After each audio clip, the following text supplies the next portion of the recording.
Hey, it's later. Recovery models. There's three. The full recovery model, the simple recovery model, and the bulk log recovery model. Recovery models interface directly with backups, and so we can't talk about one without talking about the other. But let's talk about what these do mean. In the full recovery model, we write everything to the transaction log, and we keep it there. And so that transaction log gets bigger and bigger and bigger and bigger until we back up the transaction log or truncate it, which means just throwing that away without backing it up.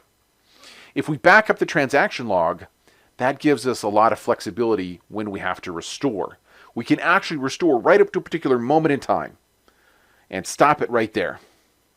So that if I knew something bad happened to the database at 10:31 p.m., I can stop the transaction, the restore the transaction log backup at 10:30 and 59 seconds.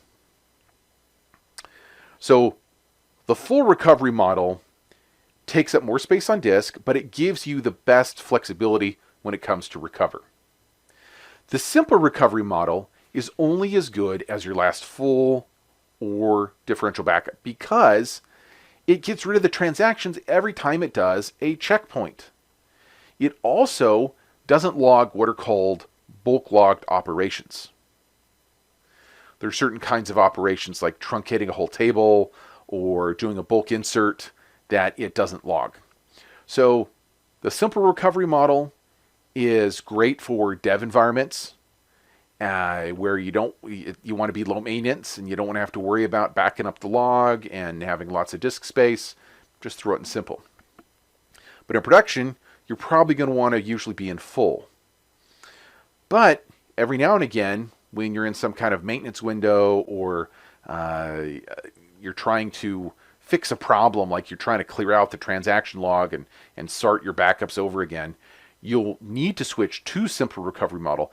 That is, in fact, how we truncate the transaction log without backing it up. There's another recovery model called bulk logged, and it should really be called the non-bulk logged or anti-bulk logged, because bulk logged recovery, that's all, folks. The bulk logged recovery model does not actually log the bulk logged operations. It keeps everything else until we do the backup or the truncate. So generally, you would only want to use the bulk logged recovery model when you're going to do something that is bulk logged and you don't want to make your transaction log go and blow up like a big puffer fish. For example, we can speed up index rebuilds by switching to the bulk logged recovery model. Okay, so now backup types. We have three backup types: the full backup, the differential, and the log. The full backup copies all of the data pages, and it only grabs items from the transaction log that happened during the backup. Whereas the differential, it only copies data pages that have changed since the last full. And it also grabs transaction log items that happened during the backup.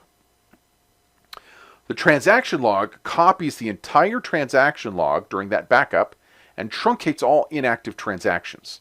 It's the only type of backup that actually truncates the transaction log and frees up that space inside the file.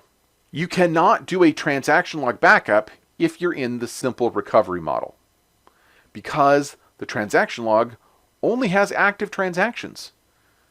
Anytime you get to an inactive transaction and you have a checkpoint, it wipes those out of the transaction log. So we have our recovery models, full, simple, and bulk logged, and then we have our backup types, full, differential, and logged.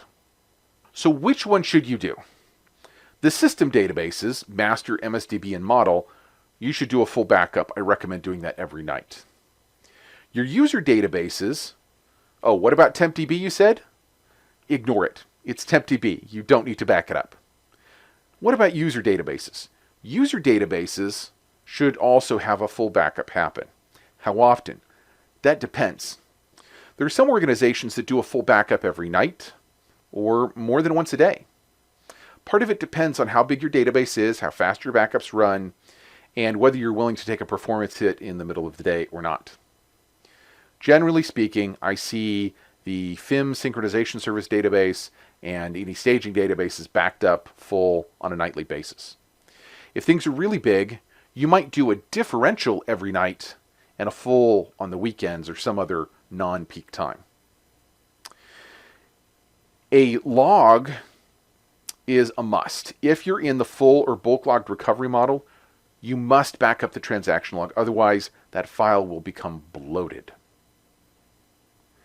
So you should have a regular routine for full backups and log backups. What about differential backups? You can do this. You don't have to, but it can speed up the recovery process. How, you might ask? Well, if I have a full backup at midnight, and then I do a log backup every hour, and I do a differential backup every 3 hours, I can skip. If I have to do a restore, I can skip a lot of the differential backups. I can just skip over them completely. So I can restore my full backup, I can restore the latest differential, and then any logs that happened after the differential. So if I have a failure at 9 p.m., without the differentials, I would need to restore my full, and then I need to restore about 20 backups, 20 plus log backups. But with the differentials, I would just restore, if I got the differential at 9, I restore that, and then the log. If I got the differential at 6, I restore that and any subsequent logs. So differential can speed that up quite a great deal. Which recovery model should you be in? Talked about this just a moment ago, but for the FIM synchronization service, you should be in the full. You could switch to bulk log during index rebuilds or some other. You're not doing any other bulk operation to the FIM sync service, so just during index rebuilds. But a staging database, you could switch to bulk log during some kind of bulk operation. When should you be in simple? I recommend it during initial load.